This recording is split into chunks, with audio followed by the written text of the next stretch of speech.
Hello दोस्तों, स्वागत है हमारे मोटिवेशनल चैनल में। यदि आपको कहानी अच्छी लगे तो लाइक एंड सब्सक्राइब ज़रूर से ज़रूर करें। कहानी इस प्रकार है।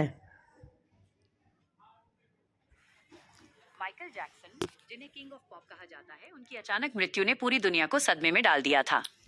25 जून 2009 को लॉस एंजल्स स्थित उनके किराए के घर में उनकी मृत्यु हुई। मृत्यु का मुख्य कारण प्रोपोफोल नामक शक्तिशाली एनेस्थेटिक दवा का अत्यधिक सेवन बताया गया। यहाँ घटनाक्रम और उससे जुड़ी लंबी कहानी का विवरण दिया गया है। 1.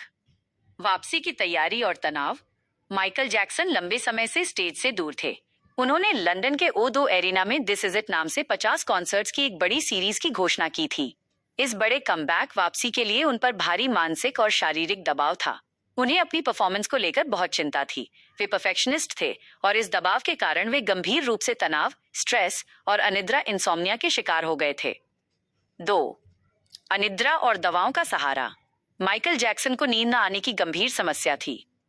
अपनी अनिद्रा को दूर करने के लिए वे कई तरह की नींद की गोलियां और दवाइयां लेते थे, लेकिन जब उनसे भी राहत नहीं मिली तो उन्होंने शक्तिशाली सेडेटिव और एनेस्थेटिक दवाओं की मांग शुरू कर दी।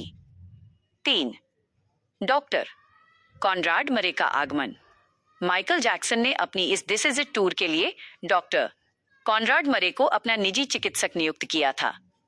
डॉक्टर मरे ने जैक्सन को नींद दिलाने के लिए एक खतरनाक दवा प्रोपोफोल देना शुरू कर दिया। प्रोपोफोल एक अस्पताल में इस्तेमाल की जाने वाली दवा है जिसे सर्जरी के दौरान गहरी नींद में भेजने के लिए दिया जाता है और इसका उपयोग सख्त निगरानी में ही किया जाता है।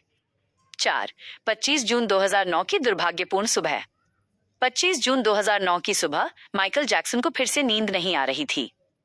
डॉक्टर मरे ने कथित तौर पर उन्हें नींद लाने के लिए कई दवाइयां दी और अंत में उन्हें प्रोपोफोल की एक खुराक दी।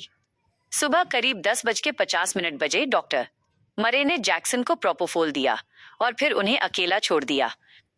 जब डॉक्टर मरे वापस लौटे तो माइकल जैक्सन बिस्तर पर बेजान पड़े थे और उनकी सांसें रुक चुकी थीं। 5.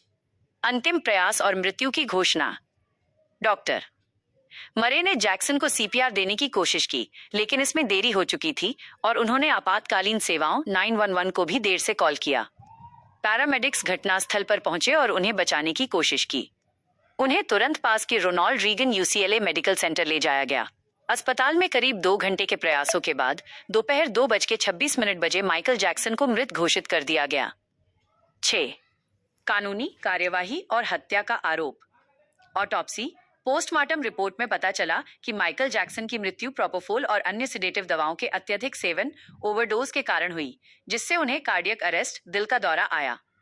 जांच के बाद उनके निजी डॉक्टर कॉनराड मरे को गैर इरादतन हत्या इनवॉलंटरी मैनस्लॉटर का दोषी पाया गया। अदालत ने फैसला सुनाया कि डॉक्टर मरे की लापरवाही और चिकित्सा मानकों का उल्लंघन ही जैक्सन की मौत का कारण था। डॉक्टर मरे को 4 साल की जेल की सजा सुनाई गई थी। इस त्रासदी ने एक वैश्विक आइकन की विरासत को समाप्त कर दिया, लेकिन उनकी मृत्यु की कहानी उनके जीवन के अंतिम दिनों में उन पर पड़ने वाले अत्यधिक दबाव और चिकित्सा लापरवाही की एक दुखद गाथा बन गई।